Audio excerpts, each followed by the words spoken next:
여러분, 오늘 들려드릴 이야기는 정말 충격적입니다. 72세 할머니가 하룻밤 사이에 평생 모은 돈 2천만 원을 모두 잃어버린 실화인데요.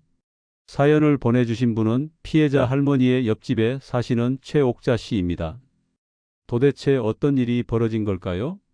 김말순 씨는 72세로 전직 중학교 가정과 교사였어요. 5년 전 남편을 하늘나라로 보내고 혼자 시골에서 살고 계셨죠.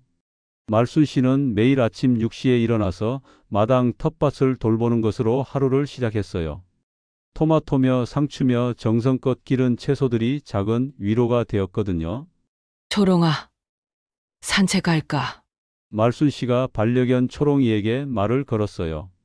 초롱이는 5년 전 남편이 마지막으로 데려온 강아지였어요. 남편이 혼자 지내기 외로울까봐라며 가져온 선물이었죠. 지금은 말순 씨의 유일한 가족 같은 존재였어요. 집안은 너무 조용했어요. 예전에는 남편과 함께 보던 저녁 뉴스도 혼자 보니 쓸쓸했죠. 여보, 오늘도 무사히 지났네요. 말순 씨가 남편 사진에 인사를 드렸어요. 40년 넘게 함께 살았던 남편이 없는 집은 여전히 익숙하지 않았어요. 저녁을 혼자 먹으며 말순 씨는 생각했어요. 교직에 있을 때는 그렇게 바쁘더니 이제는 시간이 너무 많았거든요. 책을 읽어도 집중이 안 되고 텔레비전을 봐도 재미없었어요. 이렇게 사는 게 맞나? 가끔 이런 생각이 들었어요. 마을 사람들은 가끔 안부를 물어봤지만 대부분 자기 일에 바빴어요. 젊은 사람들은 도시로 떠나고 나이 든 사람들만 남은 마을이었거든요. 말순 씨도 가끔 서울에 있는 조카들을 만나러 가지만 오래 머물기는 어려웠어요. 결국 이 집이 가장 편한 곳이었죠. 밤에 잠자리에 들기 전 말순 씨는 안방 책상 서랍을 열어서 통장을 확인했어요. 남편과 함께 평생 모은 돈이 2천만 원 정도 있었어요. 큰 돈은 아니지만 혼자 사는 노후에는 든든한 버팀목이었죠. 이 돈으로 편안하게 살아야지. 말순 씨는 통장을 고이 서랍에 넣었어요. 내일은 뭘 할까? 말순 씨가 천장을 바라보며 생각했어요. 매일이 비슷비슷했거든요. 텃밭 돌보고 초롱이 산책시키고 혼자 밥 먹고 가끔은 변화가 있었으면 좋겠다는 생각도 들었어요. 하지만 72세에 무슨 큰 변화가 있겠어요. 창밖으로 달빛이 들어왔어요. 남편이 살아있을 때는 함께 달을 보며 이런저런 이야기를 나눴는데 이제는 혼자였어요. 초롱이가 발치해서 자고 있었지만 역시 사람과는 달랐죠. 누군가 함께 있으면 좋을 텐데. 말순 씨는 이런 생각을 하며 잠들었어요. 다음 날 아침도 평소와 다름없이 시작됐어요. 하지만 말순 씨는 아직 몰랐어요. 며칠 후 자신의 평온한 일상이 완전히 뒤바뀔 일이 벌어질 거라는 걸 말이에요. 그리고 그 시작이 마을 게시판에 붙인 작은 메모 한 장이 될 거라는 것도요. 며칠 후 말순 씨는 마을 게시판 앞에 서 있었어요. 옥자 씨가 들려주신 바에 따르면 그날 말순 씨가 중요한 결정을 내리셨다고 해요.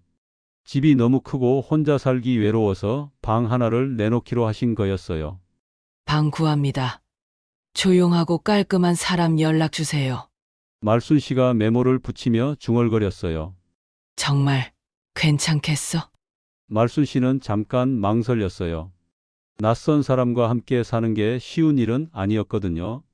하지만 혼자 사는 적막함보다는 나을 거라고 생각했어요. 젊은 사람이 오면 집이 환해질 거야. 말순 씨는 자신을 다독였어요. 이틀 후 초인종이 울렸어요. 말순 씨가 문을 열어보니 30대 중반쯤 되어 보이는 여성이 서 있었어요. 단정한 원피스에 깔끔하게 묶은 머리가 인상적이었죠.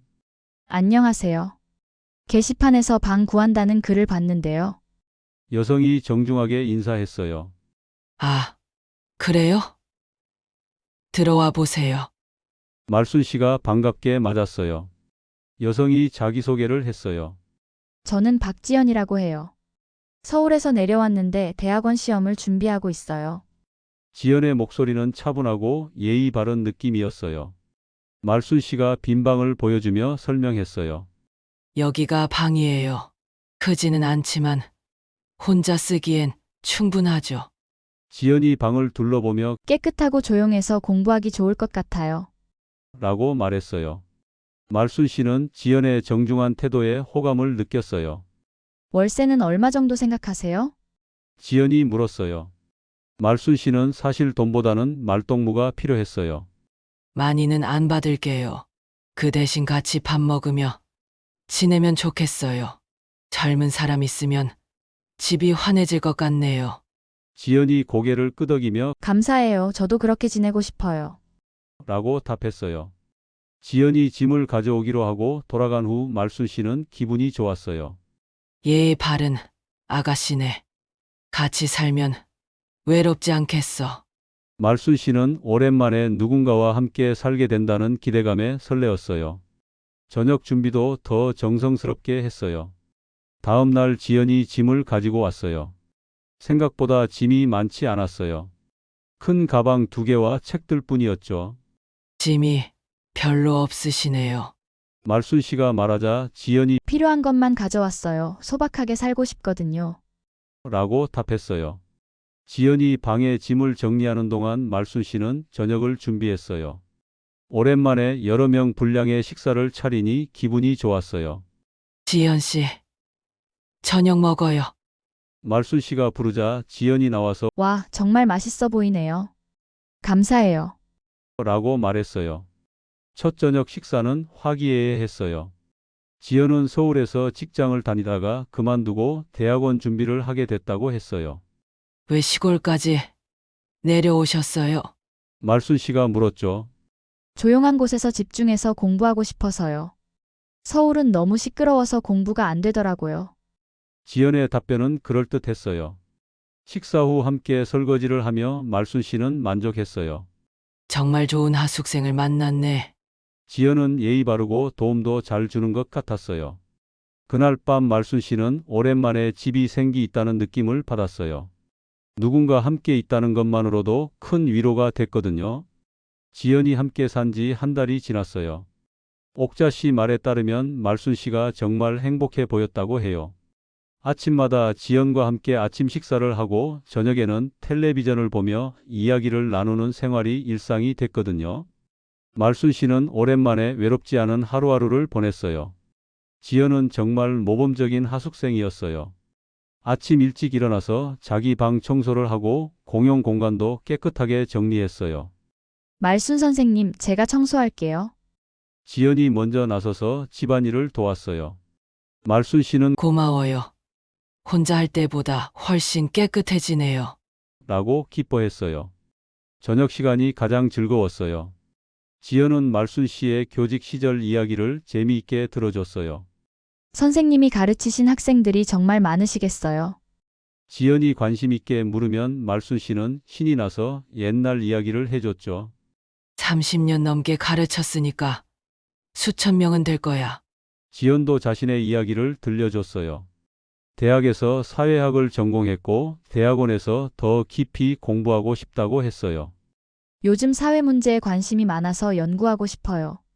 지연의 목표 의식이 뚜렷해 보여서 말순 씨는 감심했어요. 마을 사람들도 지연을 좋게 봤어요. 인사를 정중하게 하고 예의가 바른 모습에 모두 호감을 표했거든요. 말순이가 좋은 하숙생을 뒀네. 마을 할머니들이 부러워했어요. 말순 씨는 자랑스러웠어요. 우리 지연이가 정말 착해요. 하지만 옥자 씨만은 뭔가 이상하다고 생각했어요. 지연이 말순 씨와 이야기할 때 가끔 시선이 딴 데로 향하는 게 신경 쓰였거든요. 말순아, 저 아가씨 눈빛이 좀 이상해. 집 구석구석 너무 자세히 보더라. 옥자 씨가 조심스럽게 말했어요. 말순 씨는 옥자 씨의 말을 대수롭지 않게 여겼어요. 옥자야.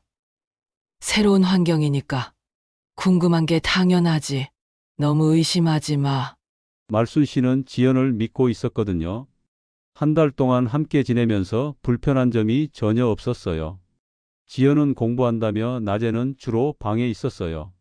가끔 도서관에 간다고 나가기도 했지만 대부분 집에서 시간을 보냈어요. 공부 잘 되세요? 말순 씨가 물으면 네, 조용해서 집중이 잘 돼요. 라고 답했어요. 저녁에 함께 드라마를 볼 때가 가장 즐거웠어요. 지연이 드라마 내용에 대해 재미있게 코멘트를 해주니까 말순 씨도 더 재미있게 볼 수 있었어요. 요즘 젊은 사람들은 생각이 다르네요. 말순 씨가 웃으며 말하면 지연도 함께 웃었어요. 한 달이 지나니 지연은 완전히 가족 같은 존재가 됐어요. 말순 씨는 지연이 있어서 정말 다행이라고 생각했어요. 지연이가 와서 집이 이렇게 활기차질 줄 몰랐네. 말순 씨는 진심으로 고마워했어요. 외로웠던 일상이 이렇게 달라질 줄 몰랐거든요. 하지만 옥자 씨는 여전히 불안했어요. 지연이 말순 씨 모르게 집안을 살피는 모습을 몇 번 더 봤거든요.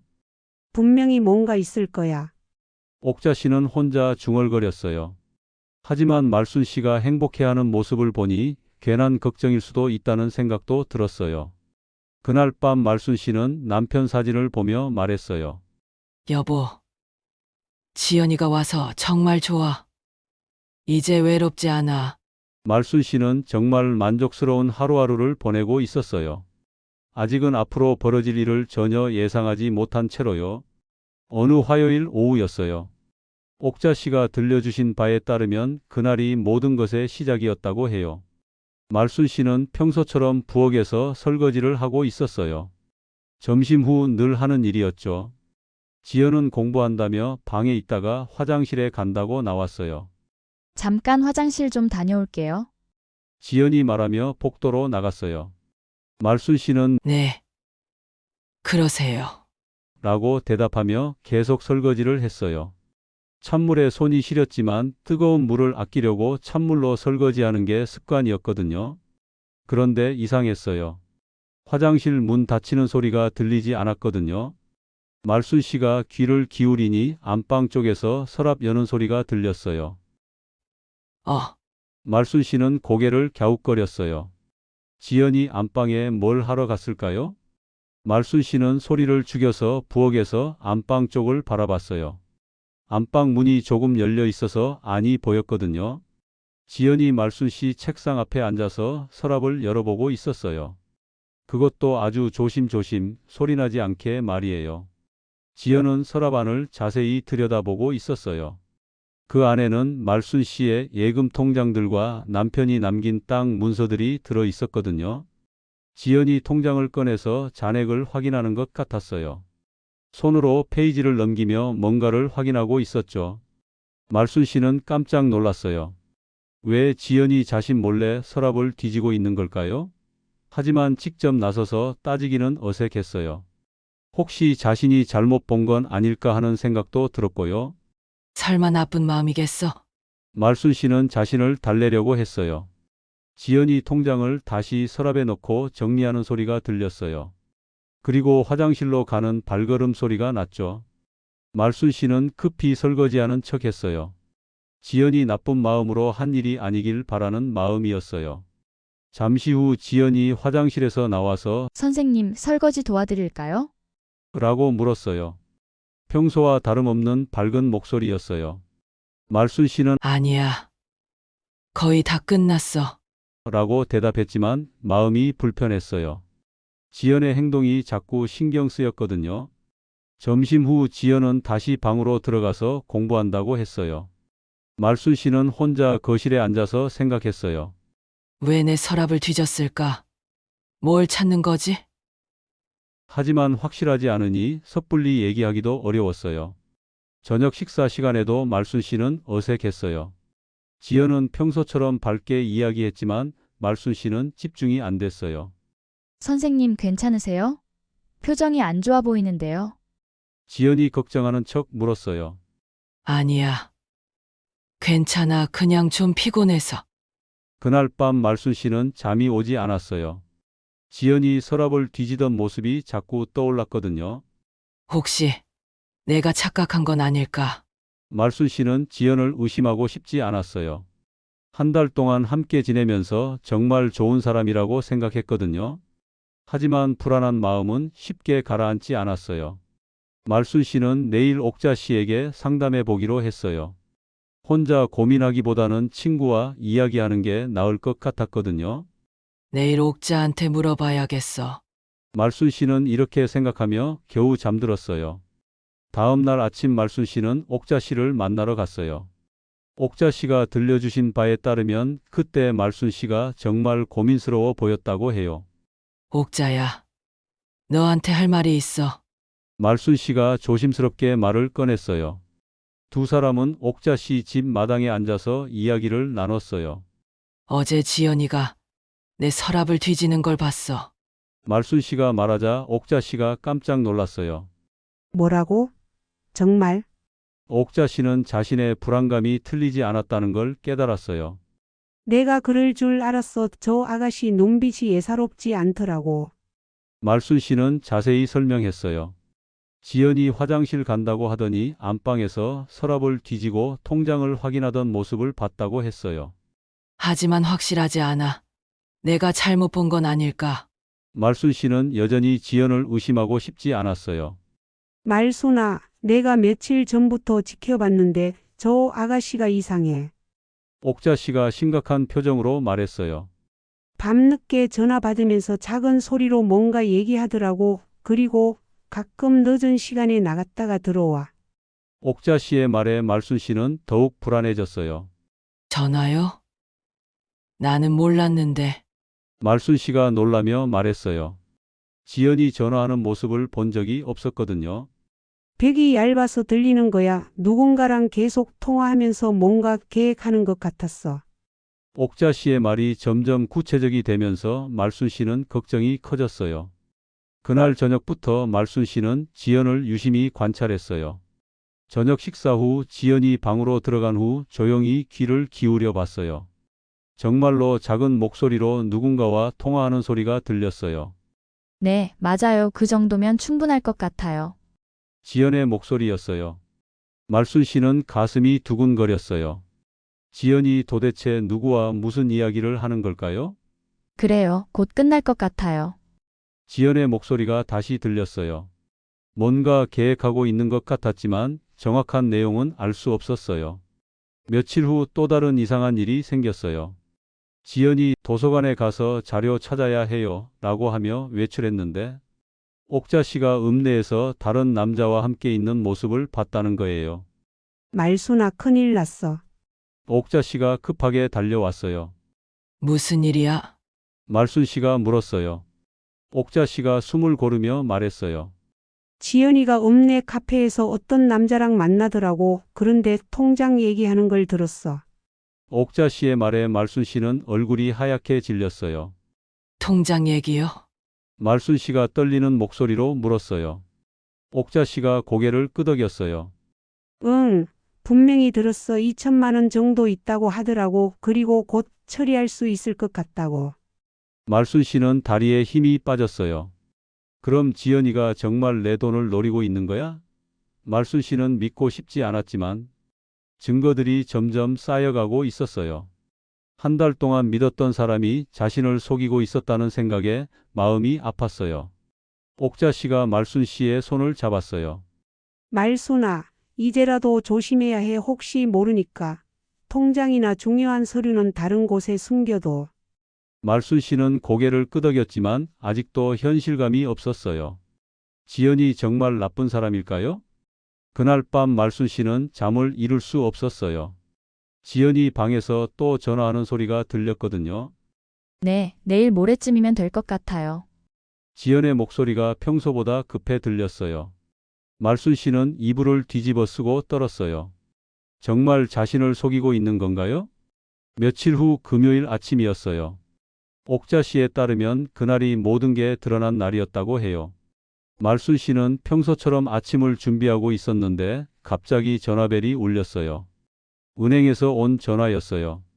고객님, 혹시 어제 큰 금액을 인출하셨나요? 말순 씨가 깜짝 놀랐어요. 인출요? 저는 은행에 안 갔는데요. 은행 직원이 당황하며 말했어요.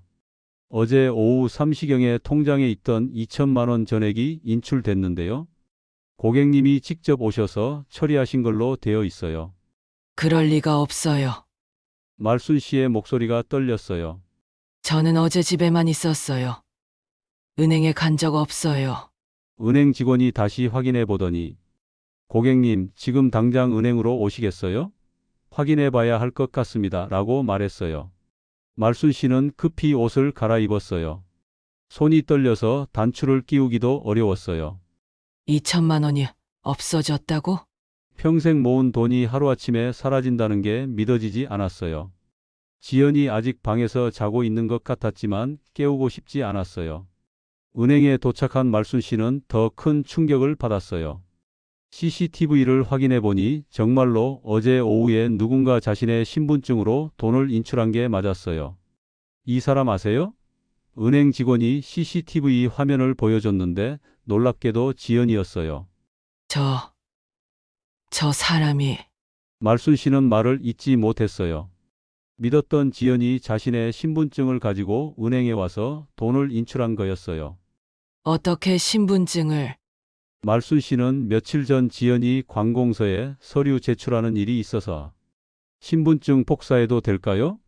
라고 했던 게 생각났어요. 말순 씨는 급히 집으로 돌아갔어요. 가슴이 쿵쾅거리고 다리에 힘이 없었어요. 지연아, 집에 들어서자마자 지연을 불렀지만 대답이 없었어요. 지연의 방 문을 열어보니 충격적인 광경이 펼쳐졌어요. 방이 텅 비어 있었어요. 지연의 옷까지, 책, 심지어 이불까지 모두 사라져 있었어요. 책상 위에는 아무것도 없었고 옷장도 비어 있었어요. 어떻게? 말순 씨는 주저앉았어요. 지연이 흔적도 없이 사라진 거였어요. 더 충격적인 건 안방에서 발견했어요. 남편이 쓰던 금시계, 부인이 아끼던 목걸이, 심지어 결혼반지까지 사라져 있었어요. 서랍은 엉망으로 뒤져져 있었고 중요한 서류들도 몇 개 없어져 있었어요. 내 물건들까지. 말순 씨는 바닥에 주저앉아 울었어요. 평생 모은 돈만 사라진 게 아니라 소중한 추억의 물건들까지 모두 잃어버린 거였어요. 어떻게 이럴 수가 있어? 한 달 동안 가족처럼 지낸 사람이 이렇게 배신할 줄 몰랐어요. 옥자 씨가 급히 달려왔어요. 말순아, 무슨 일이야? 지연이 차에 짐 싣고 가는 걸 봤는데. 옥자 씨는 말순 씨가 바닥에 앉아 우는 모습을 보고 모든 걸 짐작했어요. 설마. 옥자야, 나 완전히 당했어. 말순 씨가 울먹이며 말했어요. 돈도 다 없어지고 물건들도 다 가져갔어. 어떻게 이럴 수가 있어? 옥자 씨가 말순 씨를 부축하며 당장 경찰서에 신고해야 해. 라고 말했어요. 하지만 이미 늦었어요. 지연은 완전히 사라진 상태였고 연락할 방법도 없었어요. 말순 씨는 한 달 동안 완전히 속아서 살았던 거예요. 믿었던 하숙생이 사실은 처음부터 자신의 돈을 노리고 접근한 사기꾼이었던 거였어요. 경찰서에서 돌아온 말순 씨는 완전히 지쳐 있었어요. 옥자 씨가 들려주신 바에 따르면 말순 씨가 그날 하루 종일 아무 말도 하지 않으셨다고 해요. 경찰은 신고를 받았지만 이미 현금은 다른 계좌로 옮겨진 상태였고 지연의 행방도 묘연했어요. 수사해 보겠지만 현금 사기 사건은 해결이 쉽지 않습니다. 경찰관이 말했어요. 특히 피해자가 직접 신분증을 준 경우에는 더욱 어렵고요. 말순 씨는 자신이 얼마나 순진했는지 깨달았어요. 신분증 복사를 허락한 것부터 모든 게 지연의 계획이었던 거예요. 집으로 돌아와서 말순 씨는 지연의 방을 다시 살펴봤어요. 혹시 단서가 남아 있을까 해서였죠. 방 구석구석을 뒤져보니 책상 밑에서 작은 종이 한 장을 발견했어요. 급하게 챙기다가 떨어뜨린 것 같았어요. 종이에는 장학금 지원금이라는 메모와 함께 낯선 이름의 은행 계좌번호가 적혀 있었어요. 그리고 말순 2000 완료 예정이라는 글씨도 보였어요. 말순 씨는 자신이 완전히 계획된 범죄의 희생자였다는 걸 깨달았어요. 장학금, 지원금이라니. 말순 씨는 쓴 웃음을 지었어요. 지연이 대학원 준비생이라고 했던 것도 거짓말이었던 거예요. 처음부터 끝까지 모든 게 연기였던 거죠. 한 달 동안 자신과 함께 밥을 먹고 이야기하며 웃었던 모든 순간들이 가짜였어요. 말순 씨는 지연이 처음 왔던 날을 떠올려 봤어요. 그때 지연이 큰 가방을 꼭 끌어안고 있었던 모습이 생각났어요. 그 가방 안에 뭐가 들어 있었을까요? 혹시 다른 피해자들에게서 훔친 물건들이 있었던 건 아닐까요? 내가 너무 순진했구나. 말순 씨는 자신을 탓했어요. 옥자 씨가 여러 번 경고했는데도 듣지 않았거든요. 지연의 친절한 모습에 속아서 완전히 마음을 열어버린 거였어요. 혼자 사는 게 외로워서 판단력을 잃었나 봐. 옥자 씨가 위로했어요. 말순아, 내 잘못이 아니야. 저 나쁜 년이 너무 교묘하게 속인 거야. 하지만 말순 씨는 쉽게 위로받을 수 없었어요. 평생 모은 돈을 하루아침에 잃어버렸다는 현실이 받아들여지지 않았거든요. 며칠 후 더 충격적인 사실이 밝혀졌어요. 마을 이장이 와서 지연이라는 사람, 가짜 이름 쓴 것 같아요. 라고 말했어요. 신분증도 위조였을 가능성이 높다고 경찰에서 그러더라고요. 말순 씨는 더욱 절망했어요. 그럼 진짜 이름도 모르는 거네요. 말순 씨가 힘없이 물었어요. 이장이 고개를 끄덕였어요. 전문적으로 이런 일을 하는 사람 같아요. 다른 지역에서도 비슷한 사건들이 있었대요. 말순 씨는 자신이 조직적인 사기의 희생자가 됐다는 걸 깨달았어요. 그날 밤 말순 씨는 남편 사진을 보며 울었어요. 여보, 미안해. 평생 모은 돈을 내가 다 날려버렸어. 남편이 살아있다면 이런 일이 생기지 않았을 텐데 하는 생각에 더욱 자책했어요. 초롱이가 말순 씨 곁에 와서 위로하듯 다리에 머리를 비볐어요. 초롱아, 이제 우리만 남았네. 말순 씨가 초롱이를 쓰다듬으며 말했어요. 돈도 물건도 모두 잃었지만 초롱이만은 여전히 곁에 있어서 다행이었어요. 8장 씁쓸한 결말. 한 달이 지났지만 지연은 여전히 행방불명이었어요. 옥자 씨가 들려주신 바에 따르면 말순 씨가 많이 바뀌셨다고 해요. 예전처럼 밝은 모습은 사라지고 사람들을 경계하기 시작했거든요. 누군가 집에 오려고 하면 문을 잘 열어주지 않으셨어요. 말순 씨는 하루하루 근근히 살아가고 있었어요. 평생 모은 돈을 잃어버렸지만 다행히 기초연금과 작은 텃밭이 있어서 굶지는 않았어요. 하지만 마음의 상처는 쉽게 아물지 않았어요. 사람을 믿으면 안 되는구나. 말순 씨는 자주 이런 말을 중얼거렸어요. 마을 사람들이 찾아와서 위로했지만 말순 씨는 예전처럼 마음을 열지 않았어요. 괜찮아요. 혼자서도 잘 살 수 있어요. 말순 씨가 이렇게 말하면 사람들도 더 이상 뭐라고 할 수 없었어요. 지연 때문에 받은 상처가 너무 컸거든요. 어느 날 또 다른 젊은 여성이 방을 구한다며 찾아왔어요. 할머니, 혹시 방 하나 빌릴 수 있을까요? 조용한 곳에서 공부하고 싶어서요. 여성의 말을 들은 말순 씨는 즉시 문을 닫았어요. 안 됩니다. 방은 안 빌려줘요. 옥자 씨가 너무 극단적으로 생각하지 마. 모든 사람이 지연이 같은 건 아니잖아. 라고 말했지만 말순 씨는 고개를 저었어요. 한 번 당하고 나니까 무서워. 다시는 모르는 사람과 살고 싶지 않아. 말순 씨의 마음에는 깊은 상처가 남아 있었어요. 저녁에 혼자 밥을 먹으며 말순 씨는 지연과 함께했던 시간들을 떠올렸어요. 함께 드라마를 보며 웃었던 순간들, 지연이 설거지를 도와줬던 모습들. 모든 게 거짓말이었지만 그때는 정말 행복했었어요. 그래도 그때는 외롭지 않았는데. 하지만 말순 씨는 다시는 그런 실수를 하지 않기로 다짐했어요. 내 집 문은 열어도 마음 문은 함부로 열지 않겠다. 말순 씨가 남편 사진을 보며 중얼거렸어요. 72년 인생에서 이런 큰 배신을 당한 건 처음이었지만 이제는 더 조심하며 살기로 했어요. 초롱이가 말순 씨 곁에 와서 앉았어요. 초롱아, 내가 있어서 다행이야. 너는 배신하지 않지? 초롱이가 꼬리를 흔들며 대답하는 것 같았어요.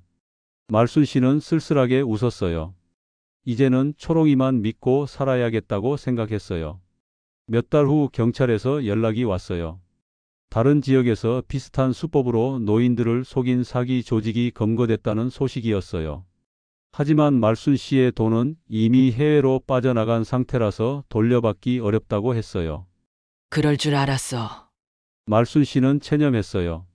마을 사람들이 그래도 범인들이 잡혔으니 다행이다.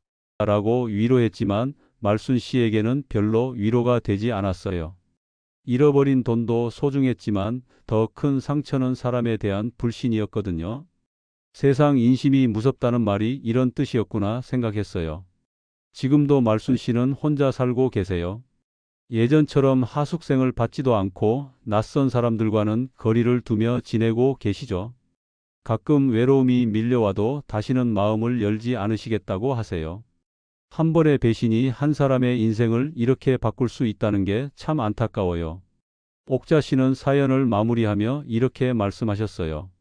말순이가 예전 같은 밝은 모습을 되찾았으면 좋겠는데 쉽지 않아 보여요. 72세 나이에 이런 일을 당하니까 충격이 컸을 거예요. 요즘 이런 사기꾼들이 정말 많다니까 모든 분들이 조심하셨으면 좋겠어요. 여러분, 이것이 옥자 씨가 들려주신 말순 씨의 안타까운 실화였습니다. 외로운 노인을 노린 악질 사기의 실태와 그로 인한 깊은 상처를 보여주는 충격적인 이야기였어요.